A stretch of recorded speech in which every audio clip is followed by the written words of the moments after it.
L'électrochoc de cette E3 2012, le jeu surprise The Big Clack, c'est lui, Watch Dogs. Présenté avec énormément d'intelligence lors de la conférence Ubisoft, nous avons pu assister à une seconde présentation du titre qui dévoilait d'autres aspects de ce jeu d'aventure-action open world centré sur le contrôle et l'usage de l'information. Un jeu qui risque clairement de faire très peur à Rockstar Games, dont le GTA V sera dorénavant comparé à Watch Dogs et non l'inverse. Tout est question de timing, et là, Ubisoft non seulement est parvenu à garder ce projet secret pour créer une vraie surprise, mais en plus anticipe le futur en présentant une version tournant sur un PC énorme. Bref, un jeu qui aura bien du mal à voir le jour sur la génération actuelle de consoles, même s'ils prétendent le contraire, comme nous allons le voir à la fin de cette longue interview. C'est Jonathan Morin qui a répondu à nos questions, le directeur créatif du jeu, officiant depuis maintenant une dizaine d'années chez Ubi Montréal, après avoir débuté en tant que simple graphiste et artiste 3D au sein de la branche canadienne de Microids. Il a rapidement commencé à s'intéresser au level design pour finalement participer, à distance, au développement du King Kong de Michel Ancel, avant de passer 4 longues années sur Far Cry 2. Ce qui est génial, c'est que Far Cry 2 est devenu un peu l'embryon de ce que Watch Dogs est devenu jusqu'à un certain point, parce qu'il y a beaucoup de membres de l'équipe qui sont restés ensemble pour commencer Watch Dogs. Avec une tech qu'ils ont bâti eux-mêmes et tout un know-how et 4 ans de chimie d'équipe. Donc ça te fait tout un starting point pour commencer un jeu comme celui de Watch Dogs, là, qui a maintenant plus de 2 ans. Le pitch du jeu est résolument moderne et s'intéresse à des problématiques actuelles. Le partage des informations, la vie privée étalée sur les réseaux sociaux, le hacking, le phishing et ainsi de suite.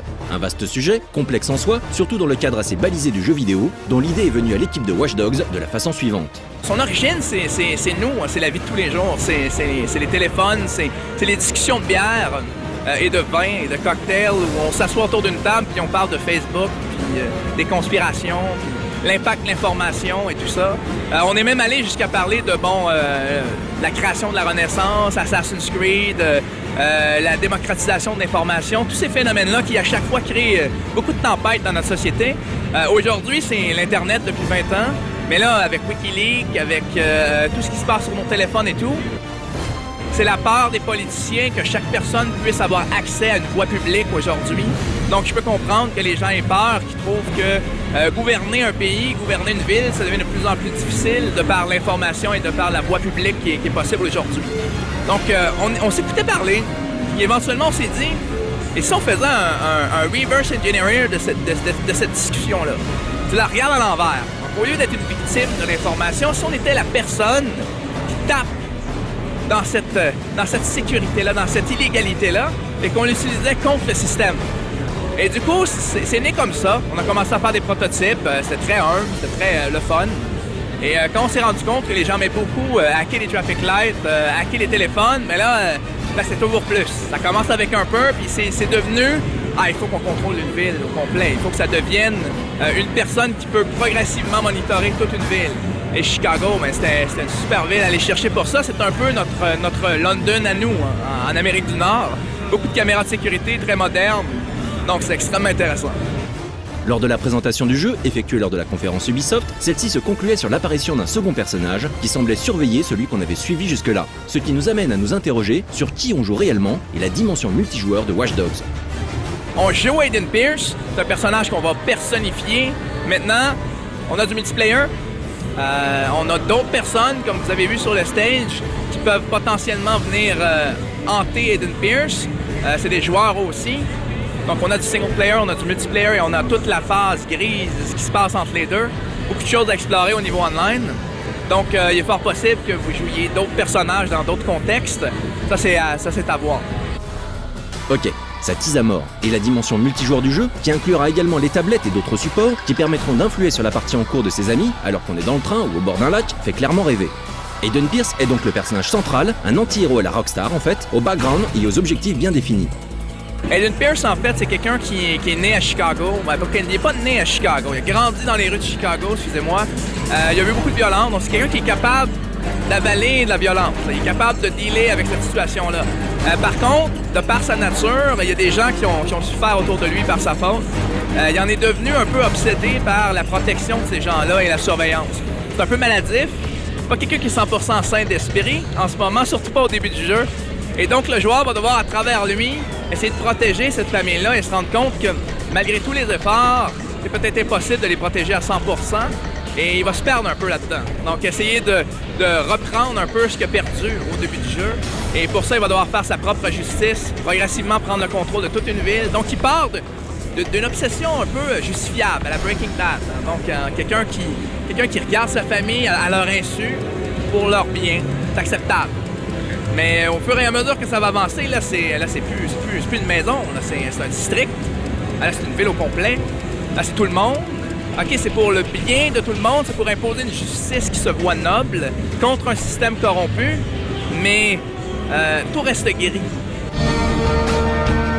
Dans Watch Dogs, Aiden pourra donc manipuler tout ce qui est géré par l'informatique. Les feux de signalisation, les transports en commun, les éclairages, les caméras de sécurité, tout. Mais il pourra également accéder aux informations personnelles de toutes les personnes croisées via son smartphone de super hacker. La somme de contenu ayant été créée pour le jeu est donc colossale. On a des gens dédiés qui travaillent sur ce genre de choses-là. Il y a énormément de contenu à créer pour ça, mais c'est pas un, comment dire, c'est un système. Hein? Donc on n'a pas le contrôle à 100%, c'est ça qui est génial. Donc on peut pas, on crée un monde. Il y a des gens qui sont plus spécifiques. Il y a des gens qui sont créés par la database qu'on a générée. Et du coup, le look, l'endroit où ils vivent, leur âge, le salaire, toutes ces choses-là vont faire du sens. Ça crée des personnages qui sont crédibles. Et oui, chaque personne qu'on va rentrer dedans, ben, on peut aller chercher leur bank account. On peut décider de leur voler de l'argent, mais c'est-tu un criminel? Oh, je vais lui voler de l'argent, c'est correct. C'est-tu une single mom avec 2 enfants? Ah là, ben, j'ai envie de voler de l'argent ou j'aimerais bien aller voir quelqu'un qui le mérite peut-être un peu plus. Donc, c'est ce genre de choses-là qui devient intéressante. C'est tu peux taper dans tous les gens, tu peux aller chercher leur système, tu peux prendre des rewards ou tu peux littéralement rentrer dans leur situation, intervenir, rentrer dans leur histoire. Mais ça génère des émotions qui nous requestionnent un peu sur est-ce que je devrais vraiment savoir tout des êtres humains? Est-ce que j'aurais vraiment envie que ce que j'apprends sur les autres en ce moment, les gens l'apprennent sur moi? Créer ces malaises-là pour en créer un canevas où les gens vont pouvoir réfléchir sur la question. Un jeu qui fera réfléchir sans doute, mais qui là, tout de suite, fait surtout rêver. On peut donc s'interroger sur leur planning de production et les grands chantiers qui attendent aujourd'hui l'équipe.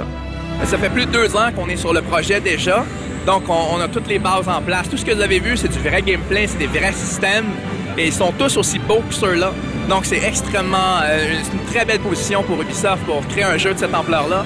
Maintenant, il faut continuer à créer les districts, donc il y a encore des districts qui sont pas là, et on a encore plus d'1 an facile à faire sur le jeu. La beauté de la chose, c'est qu'un jeu comme celui-là, il n'y a un peu pas de fin. Hein. On a tous plein d'idées sur ce genre de thématique-là. Donc, c'est extrêmement enrichissant de savoir que Ubisoft et IMO nous back à ce point-là, nous supportent à ce point-là. Et avec le succès qu'on a au E3 en tant que compagnie aujourd'hui, on est convaincu qu'on va avoir non seulement les ressources, mais le temps nécessaire pour faire le jeu de la façon dont il doit être fait, qu'on soit tous fiers et que vous soyez tous contents de le jouer. Si Ubi n'a pas caché le fait que cette version de Watch Dogs tournait sur un PC de compète, la question qui est sur toutes les lèvres touche évidemment les plateformes sur lesquelles le jeu sortira réellement, si celle-ci existe. Ben, il est prévu pour cette génération de consoles. En fait, Watch Dogs va sortir sur PS3 et sur 360, c'est officiel. Attendez, vous avez vu? Il y a des signes qui ne trompent pas. Le regard qui se détourne, les yeux baissés. Il serait pas en train de nous pipoter là? Non, moi, le 3, j'ai fait que jouer aux jeux vidéo, j'ai regardé aucune film. La conférence Nintendo le 3, moi je l'ai kiffé.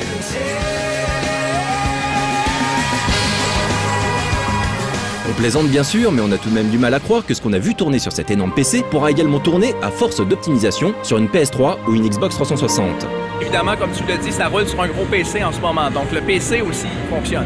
Maintenant, comme vous l'avez peut-être vu à l'arrière de ce mur, on a aussi des versions sur les mobile devices, sur l'iPad.